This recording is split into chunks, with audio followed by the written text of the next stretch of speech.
marshes in flames. The hottest summer on record has also become one of the most destructive.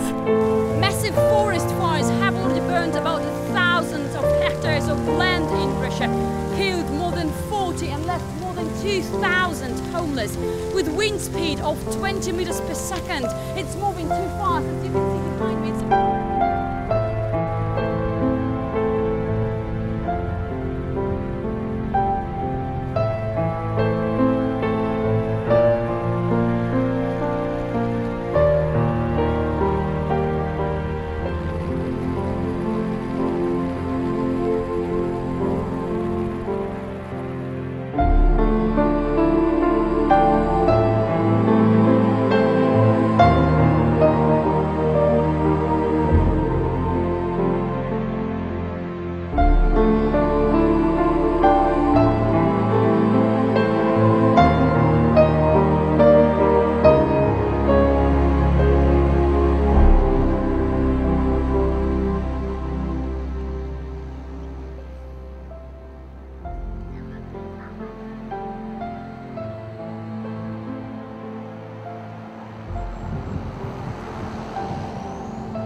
Là où elle peut gauche un peu neuf, bon, on contourne, il est dessus, et puis on fera ce qu'on veut.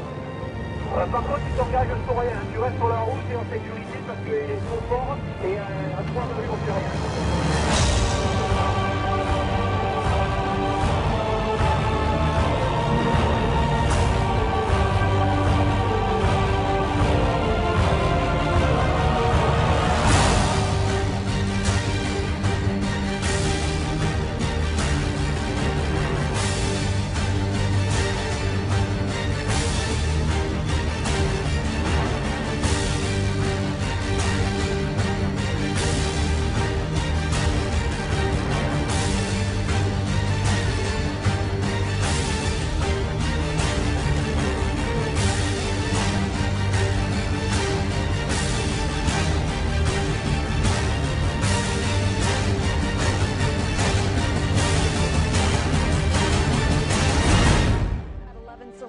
By smoke, this strange haze that settled over Rhode Island this afternoon had a lot of people worried.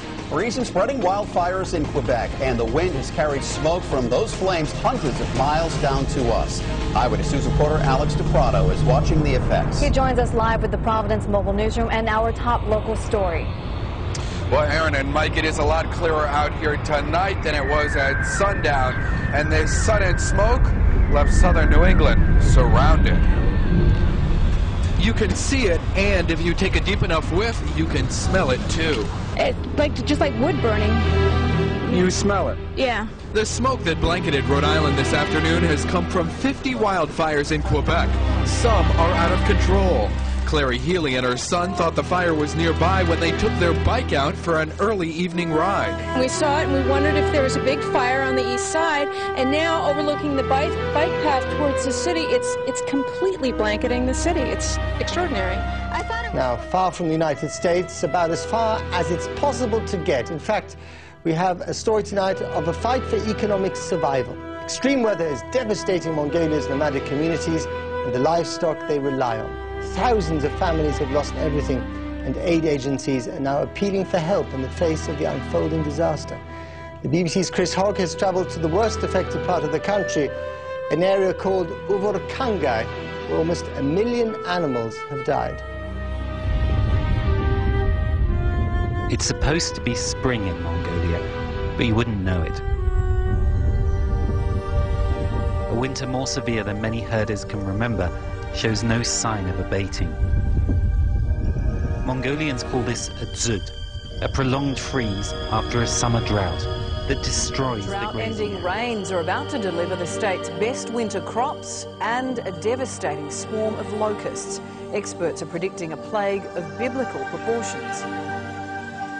To farmers, this is like touching a miracle. Drought-breaking rains have delivered bumper crops right across the state, worth almost $3 billion. This is the best crop I have ever seen, and I am 69 years of age. But the conditions have also been perfect for locusts, and those on the land now fear the feast after the famine. I think everyone will be in the same boat, very nervous when these hoppers get out of control and get on the wing and start eating grass.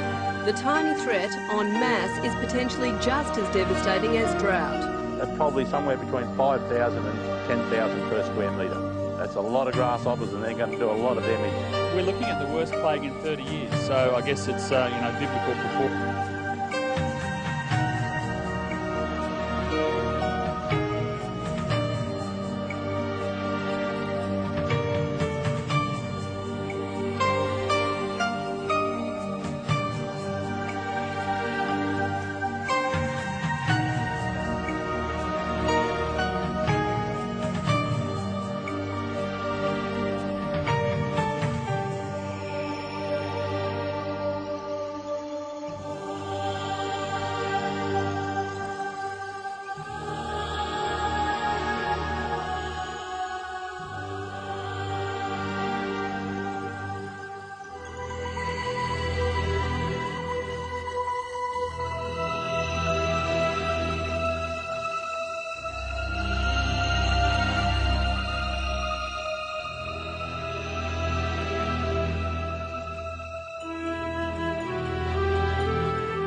It seems almost biblical.